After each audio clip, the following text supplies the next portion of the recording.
আসসালামু আলাইকুম ওয়া রাহমাতুল্লাহি ওয়া বারাকাতুহু মিন আরাবিক সলিউশন মাদ্রাসা। প্রিয় শিক্ষার্থী বন্ধুরা, আজকে আমাদের আয়োজন লা ইলাহা ইল্লাল্লাহু। এই বাক্যটির আমরা তারকিব বিশ্লেষণ করব। ওমা তৌফিকি ইল্লা বিল্লাহ। লা ইলাহা ইল্লাল্লাহ এর অর্থ হলো আমরা ইল্লাটাকে গায়রুল্লাহ বানাবো। লা ইলাহা গায়রুল্লাহি। জি, লা ইলাহা গায়রুল্লাহি আর কি মাওজুদুন। জি, ওকে। তাহলে এখানে ইল্লাটা মূলত কি হবে, ইস্তিসনা হিসেবে ব্যবহার হয়। আর এই গায়রুটা আসলে মূলত সিফাতের সেগার জন্য, সিফাত কোন পূর্ববর্তী কোন নাকেরায় সিফাত বর্ণনা করার জন্য গায়রুটা ব্যবহার হয়ে থাকে। তো আমরা দেখতে পাচ্ছি এখানে ইলাহাটা হলো নাকেরা। যে ইলাহাটা হলো নাকেরা, এটা আমরা ধরবো কি মাওসুফ। জি, মাওসুফ। আর এটি গায়রাটি হলো মুদাফ, আর এই ইলাহাটি হলো মুদাফ ইলাইহি। মুদাফ মিলে হলো সিফাত। মাওসুফ এবং সিফাত মিলে হচ্ছে ইসমুল্লাহ, আর মাওজুদুনটা হলো খবরুল্লাহ। জি, এখন ইসমুল্লাহ এবং খবরুল্লাহ মিলে জুমলাতুল ইসমিয়া। এখানে একটি প্রশ্ন থেকে যায় যে ইলাহাটি হলো মাওসুফটা হলো নাকেরা, আর মুদাফ আল্লাহ হলো মুদাফ ইলাইহি। গায়রা মুদাফ, আল্লাহ মুদাফ ইলাইহি। মুদাফ মিলে সিফাত। আর আমরা জানি যে মুদাফ ইলাইহি মিলে মারিফা হয়। মুদাফ ইলাইহি মিলে মারিফা হয়, আর মাওসুফটা হলো সিফাত। তাহলে কি আসলে মাওসুফ সিফাতের মিল তো থাকলো না? তো এই প্রশ্নের উত্তরে আমরা বলি যে এখানে গায়রা শব্দটি তার পরবর্তী এটি মারিফার প্রতি ইজাফত হোক বা নাকেরার প্রতি ইজাফত হোক, সর্ব অবস্থায় গায়রু ইজাফত হলেই গায়রু শব্দ দিয়ে ইজাফত হওয়ার সাথে সাথে সেটি আসলে মারিফা হবে না, এটি নাকেরা হবে। এটি একমাত্র ব্যতিক্রম। কিছু কিছু শব্দ রয়েছে যেগুলো আপনার হচ্ছে ইজাফত হওয়া সত্ত্বেও মারিফার ফায়দা দেয় না। তার মধ্যে মিথলু, শিবহু, গায়রু, জি, এই তিনটি, নাজিরু, এই কয়েকটি শব্দ সাধারণত এরকম হয়ে ব্যবহার হয়। তো সেজন্য আসলে এই বাক্যটি মাওসুফ নাকেরা হয়েছে, আর মুদাফ ইলাইহি হওয়া সত্ত্বেও এটি সিফাত হয়েছে। আর মাওসুফ নাকেরা আর এটিও নাকেরা, অর্থাৎ মাওসুফ এবং সিফাত মিল হওয়ার কারণে এই বাক্যটি সঠিক হয়েছে। তো ধন্যবাদ। আমাদের এই একটি তারকিব হলো, জি, একটি তারকিব আমরা শিখলাম। এখন অন্য আরেকটি তারকিব হলো, এটা হলো 1 নম্বর তারকিব। 2 নম্বর তারকিব হলো, জি, 2 নম্বর তারকিবটা হলো এখানে মূল বাক্যটি ছিল, এর মূল বাক্যটি ছিল আসলে আল্লাহু ইলাহুন। আল্লাহু ইলাহুন, আল্লাহ একমাত্র ইলাহ। আল্লাহ ইলাহুন, আল্লাহ ইলাহ। অর্থাৎ এই বাক্যটা আসলে মুবতাদা কোনটা, খবর কোনটা সেটি আসলে আমাদের এখানে শেখার বিষয়। জি, তাহলে এখানে আমাদের কি ঘটনা ঘটেছে যে আমরা যদি বলি যেরকম রহিমন মুআল্লিমুন, এখানে আমরা কিন্তু এটিকে আমরা এই মুবতাদাকে আমরা কি করব, ইল্লা দিয়ে হসর করব। তাহলে মা মুআল্লিমুন ইল্লা রহিমুন। জি, মা মুআল্লিমুন ইল্লা রহিমুন। আবার আমরা ইল্লা দ্বারা কাকে হসর করলাম, মুবতাদা হসর করলাম। কারণ হচ্ছে কি রহিমুন মুবতাদা, মুআল্লিমুনটা খবর। আমরা কিন্তু মুআল্লিমুনকেও আবার ইল্লা দ্বারা হসর করতে পারি। যেমন মা রহিমুন, তখন আমি রহিমুন প্রথমে নিয়ে আসবো। মা রহিমুন ইল্লা মুআল্লিমান। জি, মুআল্লিমান।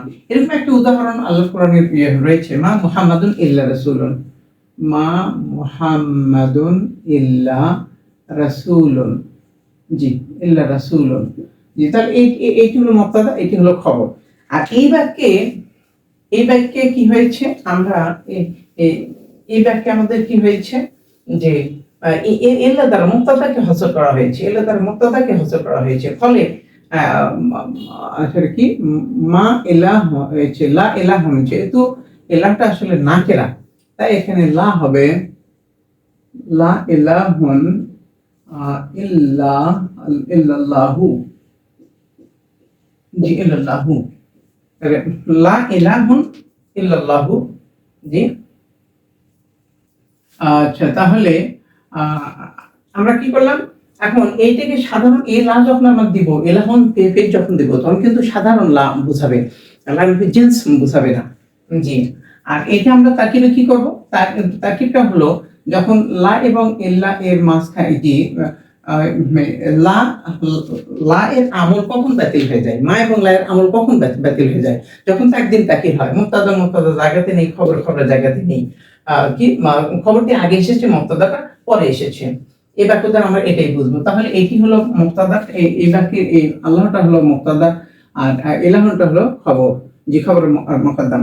এখন আমরা এই বাক্যটিকে কি করব, এখানে এখানে এলাহন করেছে, এখন আমরা কি করব, এলাহা করব। জি,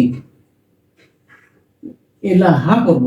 অর্থাৎ এইটিকে যখন আমি লাইন অফ জেন্স এই লাইন পরে যখন জবর দেব, তখন এইটি আসলে লাইন অফ জেন্স ইসমুলা, ইসমুলা।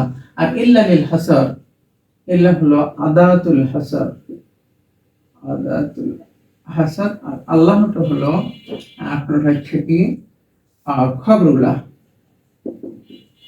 ইসমুল্লাহ এবং খবরুল্লাহ মিলিয়ে আমরা কি করব, জুমলাতুন জুমলাতুন ইসমিয়া, জুমলাতুন ইসমিয়া।